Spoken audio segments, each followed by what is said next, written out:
تو نبی صلی اللہ علیہ وسلم نے فرمایا کہ اللہ اور اس کے فرشتے صبح سحری کھانے والوں کے لیے پر رحمت بھیجتے ہیں.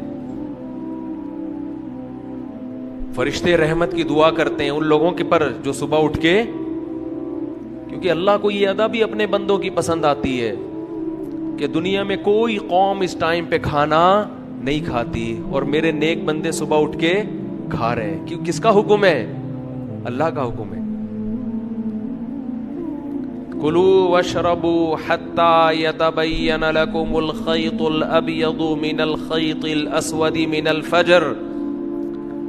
اللہ نے فرمایا کھاؤ اس وقت تک جب تک سفید دھاگا سیاہ دھاگے سے ممتاز اور جدا نہ ہو جائے, یعنی صبح صادق طلوع نہ ہو جائے. ثم اتموا الصيام الى الليل, پھر غروب آفتاب تک اس روزے کو مکمل کرو.